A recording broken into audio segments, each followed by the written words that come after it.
Salmo 23, versikulo 1 paingon sa 6. Ang Ginoo mao ang akong magbalantay ug walay nakulang kanako.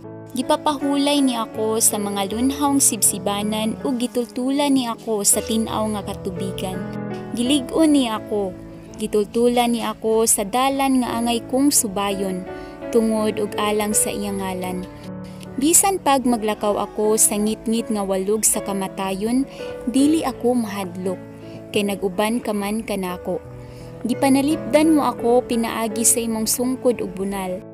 Giandaman mo akong pagkaon at tubangan sa akong mga kaaway. Gidihugan mo glana ang akong ulo ug gipaawas mo ang akong kupa.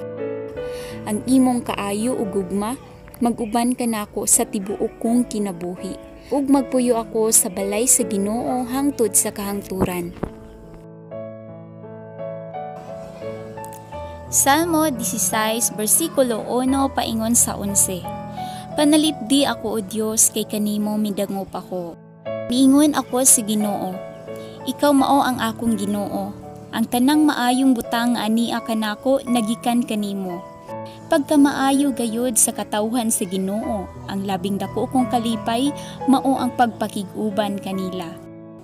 Ang mudangop sa mga Diyos nagdapit lang og daghang kasamok sa ilang kaugalingon. Dili ako moapil sa ilang mga paghalad ug dili ako mosimba sa ilang mga Diyos. Ikaw ra gayud o Ginoo ang gisaligan ko ug gihatagan mo ako sa tanan kong gikinahanglan.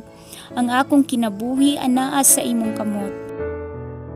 Pagkaanindot gayud sa dapit nga gihatag mo kanako, pagkamaayo gayud niini. Daygon ko ang Ginoo kay gigiyahan niya ako sa gabii ang akong tanlag nagdamlag kanako. Ang Ginoo gisunod nako kanunay ug wala ako'y gikahadlukan kay ania man siya sa akong duol. Busa mapasalamaton ug malipayon ako kaayo ug nagpuyo nga malinawon. Kay gipanalipdan mo ako gikan sa gahom sa kamatayon. Nag-alagad ako kanimo nga matinud-anon, busa dili mo ako itugyan ngadto sa kalibutan sa mga patay. Gitultulan mo ako sa dalan paingon sa kinabuhi. Ang imong presensya naghatag kanako tumang kalipay ug nagdalag katagbawan hangtod sa kahangturan.